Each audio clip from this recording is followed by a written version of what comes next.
Hey guys, it's Carl Brown for GuitarLessons365.com. Today we're going to learn the solo to Whole Lotta Love by Led Zeppelin. Now, if you don't know the main riff to this, we have the famous riff section at GuitarLessons365.com.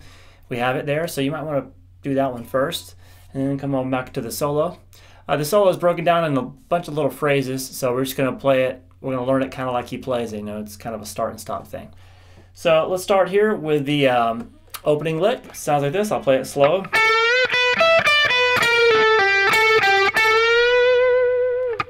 Alright, so it's a little bluesy lick. We have a whole step bend at the 14th fret on the G. Then you're going to roll from the 12th fret on the B to the 12th fret on the high E. Then you can play 15-12 on the B string. Then you're going to pull off 15-14-12 on the G.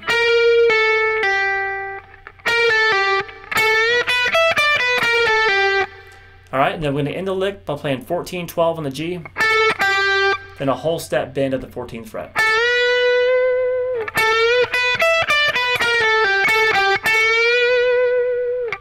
Alright, now we have a quick little lick that incorporates a lot of pull-off. So it sounds like this. I'll play it slow.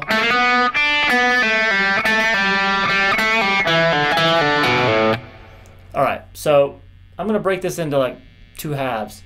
The first half goes like this. You're going to slide from the 2nd fret on the G string up to the 4th fret. Then you play the 3rd fret on the B. Then you're going to pull off 4-2 to 0 on the G string. And then play just pull off 2 to 0. So we have this.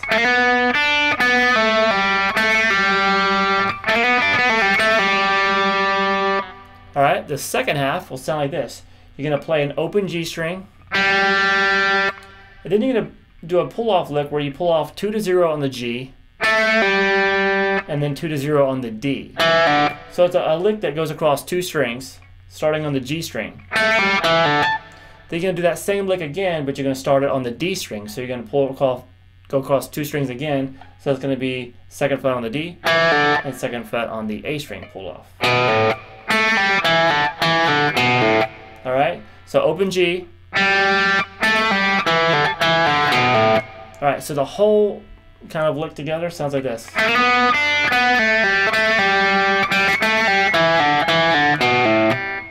Alright, let's now go to the next part. It sounds like this. Alright, short but sweet. We have a whole step bend there at the 14th fret on the G.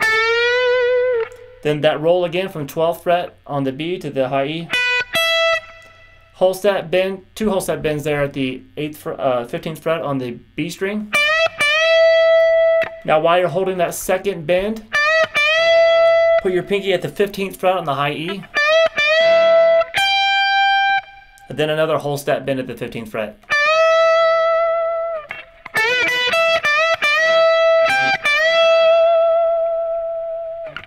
Alright, now this part coming up here has a really big bend in it. I'll play it real quick. Alright, so we started there at the 17th fret on the B string. Now we're going to be bending at the 20th fret, and the bend is 2 whole steps. So that's a big bend. It's basically the distance of 4 frets on the guitar. So that sounds like this. Way up there. Then you release that bend, play the 17th fret again on the B to the 18th fret on the G. Then you're going to pull off 12 to 17 on the B. So we have this. Alright, the next phrase has another big bend in it. It sounds like this. Alright, so it starts at the 17th fret on the B. Then you're going to do a whole step. A step and a half bend, that is. So it's 1 whole step and a half step at the 19th fret. So that's a distance of 3 frets there. Release that bend and play 19, 18, 17. Then you do a quick pull off again from 20 to 17 on the B. Then you play the same 2 notes, but pick them.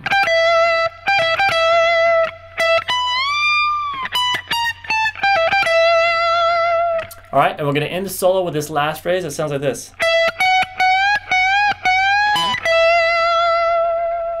All right, so that's just 17th fret on the B to the 19th fret on the B. Then 2 whole step bends on that 19th fret. Then a step and a half bend. So it's 1 whole step and 1 half step bend, a little bit larger bend. Then you play the 19th fret on the high E string, resolve to the 17th fret on the B. So we have this.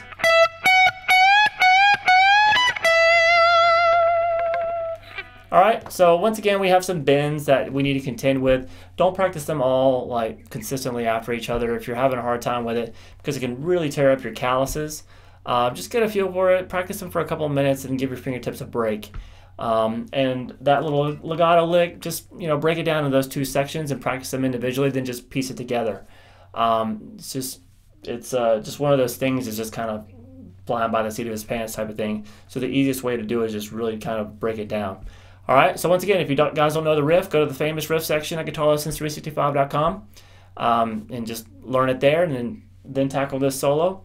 And I hope you guys enjoyed it. I surely enjoyed doing it. See you again soon for GuitarLessons365.com. Bye-bye.